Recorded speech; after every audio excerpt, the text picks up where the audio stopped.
नमस्ते, हमेशा खुश रहो बिटिया। I am JVN doctor Meenakshi, assistant professor in department of Shalakya Tantra, faculty of Ayurvedic science, Jyoti Vidyapeeth women's university. Today in this session we will discuss about the Nasa robe. Before that we will discuss about the Nasa Sharir or the anatomy of nose according to the Ayurveda. NASA शरीर का विस्तृत वर्णन शास्त्रों में प्राप्त नहीं होता। कतिपय स्थानों पर नासा में 3 अस्थियों का होना, 4 अवयव सहित 24 धमनियां होती हैं। द्विद्वादशम नासायाम तासाम उपनासिकश्च चतरस्र परिहेत। तो शुश्रुत शरीर स्थान में कहा गया है कि नासा में 24 सिराएं होती हैं और उसमें से 4 अवयव होती हैं। ठीक है, तो इसी तरीके से एक श्लोक आया है शुश्रुत शरीर स्थान 6 में, घ्राण मार्गम उभयत स्रोतो मार्ग प्रतिबद्धे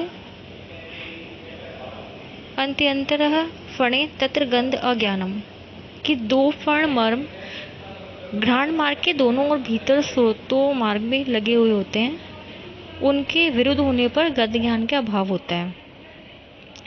इसके बाद हम नासा रोगों की संख्या पढ़ते हैं। शुश्रुत उत्तर तंत्र 22वें अध्याय में नासा रोगों के नाम है अपीनस पूतिनस्यम नासापाके तथैव च तथा शोणित पित्तम च पूय शोणितमेव च शवतु भ्रंशतु दीप्त नासानाः परिस्रवः नासाशोषण संहिता दशेकाश्च चेरिता गदः चत्वारे अंशांसि चत्वारः शोफा सप्तर्बुदानि च प्रतिछायाश्च ये 5 वक्ष्यन्ते स चिकित्सतः एक त्रियांशु मतास्ततम तु नासा रोग परिकीर्तितः। यानी नासा रोग सुश्रुत ने 31 बताए हैं। उनके नाम इस प्रकार है: अपीनस पुतिनस्य नासापाक नासा शोणित पूय शोणित शवथु भ्रंशथु दीप्त नासानाः नासा परिस्राव नासा शोष, 4 प्रकार के नासा अर्श, 4 प्रकार के नासा शोफ, 7 प्रकार के नासा अर्बुद और 5 प्रकार के प्रतिशय। तो इस प्रकार से सुश्रुत ने 31 नासा रोग बताए हैं। वाग्भट ने 18 प्रकार के नासा रोगों का उल्लेख किया है और चरक ने संख्या नहीं बताई है, लेकिन 10 नासा रोगों का उल्लेख किया है। योग रत्नाकर भाव प्रकाश ने नासिका रोग 34 बताए हैं। फिर इसमें सबसे पहला नासा रोग हम पढ़ते हैं अपीनस। शास्त्रकारों ने पीनस और अपीनस को एक ही अर्थ में प्रयोग किया है। आनयते यस्य विधूप्यते च प्रक्लिद्यते शुष्यति चापि नासा नैवेत्ति यो गंधरसाश्च जंतु जुष्टम व्यवस्येतम अपीनसेन तच्च अनिलाश्च श्लेष्म भवम विकारम ब्रूयात् प्रतिशाय समान लिंगम। तो ये श्लोक सुश्रुत उत्तर तंत्र 22वें अध्याय में आया है। इसमें इन्होंने कहा है कि जिस रोग में नाक रुका हुआ सा, नाक से धुआं का निकलता हो, नाक गीली रहती हो तथा सभी सूख जाती है, रोगी को गंध तथा रस का ज्ञान नहीं होता है, इसको अपीनस कहते हैं तथा वह वात और कफ के प्रकोप से उत्पन्न होता है तथा इसमें प्रतिशाय के समान लक्षण पाए जाते हैं। वाग्भट ने कहा है कि बढ़ा हुआ कफ स्रोतों को रोककर अपीनस रोग करता है। रोगी घबराहट के साथ श्वास लेता है और तथा नाक भेड़ की नासावत हमेशा गीली रहती है। अपीनस का अर्थ है हमेशा गीले रहना, तथा नाक से पिच्छिल पीला पका हुआ गाढ़ा स्राव निकलता है। फिर अपीनस की चिकित्सा बताइए। पूर्वोद्दिष्टे पूतिनस्य च जंतो स्वेदौ छर्दनम संसृष्ट युक्तम भक्तम तीक्ष्णम अल्पम लघु स्यादुष्णम तोयम धूम्रपानश्च काले। यह श्लोक सुश्रुत उत्तर तंत्र 23वें अध्याय में आया है। इसमें इन्होंने कहा है पीनस तथा पूतिनस्य में स्नेहन स्वेदन करा के वमन विरेचन कराना चाहिए, तीक्ष्ण लघुपाकी तथा अल्प भोजन देना चाहिए, पीने के लिए उष्ण जल दें तथा योग्य काल में धूम्रपान करें। हिंगू त्रिकटु कटफल सौंठ तुलसी विडंग आदि द्रव्यों का उपीड़न नस्य दें और वाग्भट के मत से त्रिकटु एरंडमूल वायविडंग देवदारू सूखी मछली आदि को लेकर घोड़े की लीद के रस तथा हाथी के मूत्र में पीसकर शौम के ऊपर लपेटकर वर्ती बनाकर धूम को नासिका और मुख से पिएं। आधुनिक मतानुसार अपीनस का समन्वय क्रॉनिक राइनाइटिस के साथ किया जा सकता है। फिर इससे अगला नासा रोग है पूतिनस्य। दोषे विदग्धे गलतालु मूले समासितौ यस्य समीरणस्तु निरेति पूति मुख नासिकाभ्यां तम पूतिनस्यं प्रवदन्ति रोगम। यह श्लोक उत्तर तंत्र 22वें अध्याय में आया है। इसका अर्थ है दोष विदग्ध होकर कर्ण तथा तालु के मूल में स्थित होकर दुर्गंधित वायु को मुख तथा नासिका से निकालते हैं, उस रोग को पूतिनस्य कहते हैं। अष्टांग हृदय उत्तर तंत्र अध्याय 19 में पूतिनस्य का वर्णन इस प्रकार है। तालु मूले मूले दुष्टे मारुतो मुख नासिकात श्लेष्मा च पूति निर्गच्छेत पूतिनासम वदन्ति तम। इसका अर्थ है तालु मूल में दूषित दोषों के कारण दुर्गंध युक्त वायु व कफ मुख और नासिका से निकलते हैं। पूतिनस्य की चिकित्सा सुश्रुत ने अपीनस पूतिनस्य की चिकित्सा एक ही कही है। आधुनिक मतनुसार पूतिनस्य का समन्वय ओजिना से कह सकते हैं, जिसको हम एट्रोफिक राइनाइटिस भी कहते हैं। फिर अगला नासा रोग है नासापाक। सूक्ष्म उत्तरतंत्र अध्याय 22 में इसका वर्णन इस प्रकार है। घ्राण आश्रितम पित्तम अनुंशी कुर्यात् यस्मिन् विकारे बलवांश्च पाक तम नासिका पाकम इति व्यवस्येत विकलेद कोथवपि यत्र दुष्टो। नासिका में स्थित पित्त छोटी छोटी फुंसियां उत्पन्न करता है और नासिका अत्यंत पक जाती है, उसमें सड़न और गीलापन होने लगता है। उस विकार को नासिका पाक कहते हैं।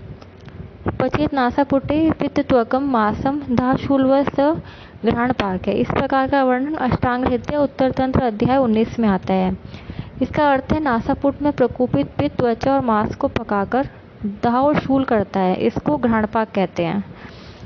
नासापाक की चिकित्सा सुश्रुत उत्तर तंत्र अध्याय 23 में बताई है। नासापाक के पित्त संविधानम कार्यम सर्वम बाह्यम अंतरश्च हित्वा रक्तम शीर्वृक्ष त्वचम साभ्याम सेका योजनियाच लेपा। नासापाक में बाह्य तथा अभ्यंतर सब प्रकार से पित्तनाशक चिकित्सा करनी चाहिए। रक्तमोक्षण शीरी वृक्षों की छाल के कषाय से परिषेक तथा लेप का प्रयोग करें। इससे अगला नासा रोग है नासा शोणित पित्त। सुश्रुत उत्तर तंत्र अध्याय 22 में इसका वर्णन इस प्रकार है। चतुर्विधम द्विप्रभम द्विमार्गम वक्ष्यामि भूय खलु रक्तपित्तम। इसका अर्थ है नासागत रक्तमिति व्यवस्येत। इस सूत्र का अर्थ है जिसकी नासा से स्वच्छ जल के समान और अविवर्ण स्राव बहता रहता है एवं रात में अधिक बहता जाता है, उस व्याधि को नासा परिस्राव कहते हैं। नासा परिस्राव के बारे में अष्टांग हृदय उत्तर तंत्र अध्याय 19 में सूत्र है। स्रावस्तु तत्संज्ञा श्लेष्म संभवा अच्छो जलोपमो अजस्रम विशेषात निशी जायते। इसका अर्थ है नासा से स्वच्छ जल के समान स्राव बहता रहता है, विशेषकर रात्रि को होता है। इस कफज रोग को नासा स्राव कहते हैं। नासा स्राव की चिकित्सा का वर्णन सुश्रुत उत्तर तंत्र अध्याय 23 में सूत्र रूप में है। नासा स्रावे घ्राणतश्च चूर्णम उक्तम नाड्या देयम यो पीड़श्च तीक्ष्णम धूमम देवदार्व्य अग्निकाभ्याम मासम वा अजम युक्तम मात्रा दिशंति। इसका अर्थ है तीक्ष्ण द्रव्यों के चूर्ण से नाड़ी के द्वारा प्रथमन नस्य दें। तीक्ष्ण धूमपान और बकरी के मांस के साथ भोजन कराना चाहिए। वाग्भट ने तीक्ष्ण नस्य का प्रयोग बताया है। आधुनिक मतानुसार इसका समन्वय राइनाइटिस के साथ हो सकता है। अगला नासा रोग है नासा शोष। सुश्रुत उत्तर तंत्र अध्याय 22 में नासा शोष का वर्णन सूत्र रूप में इस प्रकार है। घ्राण आश्रिते श्लेष्मणि मारुतेन पित्तेन घाणम परिशोषिते च समुच्छ्वसिते ऊर्ध्वमधश्च कृच्छात् यस्य तस्य नासा परिशोष उक्ता है। इस सूत्र का अर्थ है वायु और पित्त से नासा स्थित कफ के अत्याधिक सूख जाने पर मनुष्य कठिनाई से ऊर्ध्व और अधः श्वास लेता है। इस रोग को नासा परिशोष कहते हैं। अष्टांग हृदय उत्तर तंत्र अध्याय 19 में नासा शोष का वर्णन इस प्रकार है। शोष्यत नासिका स्रोतम कफम च कुरुते अनिले शूकपूर्णाभ्य अन्यसत्वम कृच्छात उच्छ्वसनम तथा स्मृतो असो नासिका शोष है। इस सूत्र का अर्थ है वायु नासिका स्रोत स्थित कफ को शुष्क कर देती है तथा नासा के शूकों के के समान प्रतीत होती है तथा सांस लेने में कठिनाई होती है। इसको नासिकाशोष कहते हैं। नासिकाशोष की चिकित्सा का वर्णन सुश्रुत उत्तरतंत्र अध्याय 23 में इस प्रकार है। नासाशोषे क्षीरसर्पे प्रधानम सिद्धम तैलम चर्णुकल्पे नस्यम सर्पीपानम भोजनम जांगलेश्च स्नेह स्वेदे स्नेहिकश्चपि धूमम। इसका अर्थ है नासाशोष में दूध से निकाले घी का पान करना श्रेष्ठ है। अणु तेल का नस्य दें, भोजन के साथ घी दें तथा जांगल मांस से स्नेहन स्वेदन करें तथा स्नेहिक धूम दें। अष्टांग हृदय उत्तरतंत्र अध्याय 20 में नासाशोष की चिकित्सा का वर्णन इस सूत्र रूप में किया गया है। नासाशोषे बलातैलम पानादौ भोजनम रसई स्निग्धो धूमस्तथा स्वेदो नासानाहे अप्ययम विधि। इसका अर्थ है नासाशोष में बला तेल का पान तथा मांस रस का सेवन करें, स्निग्ध धूम तथा स्वेदन दें। नासाना में भी यही चिकित्सा करनी चाहिए। आधुनिक मतानुसार नासाशोष को हम राइनाइटिस सिक्का से समन्वय कर सकते हैं। इसका अगला नासा रोग है नासा अर्श। उसका वर्णन सुश्रुत उत्तरतंत्र अध्याय 22 में है। दोषे स्त्रीभिस्त्री पितके एकश्च ब्रूयात् तथा शांसी तथैव शोफान। 3 प्रकार के दोषों से क्रमशः 3 प्रकार के अर्श तथा त्रिदोष ऐसे 4 प्रकार के नासार्श होते हैं। 4 प्रकार के नासार्श हैं वातज नासार्श, पित्तज नासार्श, कफज नासार्श और त्रिदोषज नासार्श। सुश्रुत निदान स्थान 2 में नासार्श और उसके लक्षण बताए हैं। घ्राणजेषु प्रतिशायो अतिमात्रम श्वथु कृच्छ्वास्ता पूतिनस्यम सनुनासिक वाक्यत्वम शिरोदुखम च। अर्थात नासा में अर्श उत्पन्न होने पर प्रतिशाय, अधिक छींकें आना, कठिनता से सांस लेना, नासा दुर्गंधीय, अनुनासिक वाक्यों का उच्चारण और सिर में पीड़ाई लक्षण उत्पन्न होते हैं। फिर नासा अर्श की चिकित्सा कर्ण अर्श के समान बताई है और आधुनिक मतानुसार इसे नेजल पॉलिप कह सकते हैं। अगला नासा रोग है नासाशोथ।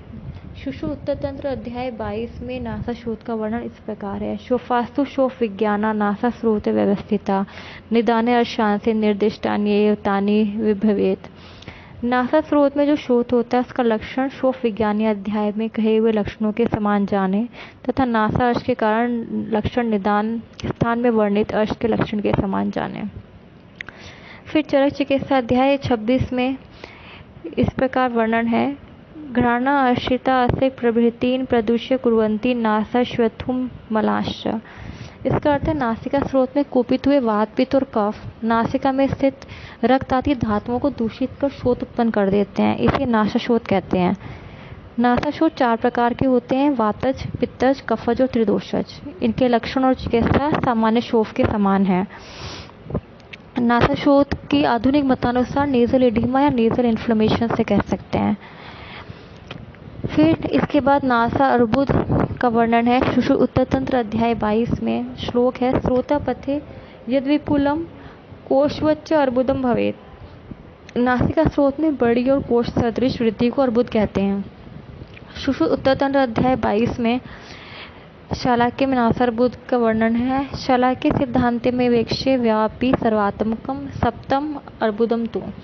इसका अर्थ है शालाक्य में नासार्बुद के 7 प्रकार माने हैं वातज, पित्तज, कफज, त्रिदोषज, रक्तज, मासज और मेदोज।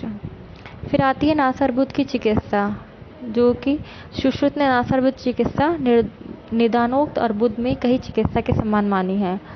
फिर अष्टांग हृदय उत्तरतंत्र अध्याय 20 में सूत्र है। दग्धेषु अर्शो अर्बुदेषु च लिभंब कुंज सिंधुत मनोहा अलवणा अग्निकेयी कलकिते घृतम मध्वक्ता घ्राणे वर्ति प्रविशेत।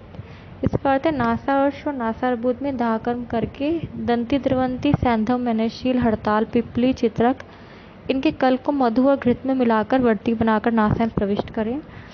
और नासार्बुद को हम नेजल ट्यूमर्स कह सकते हैं। तो इसके साथ ही हमारा नासारोग अध्याय का पार्ट 2 कंप्लीट होता है।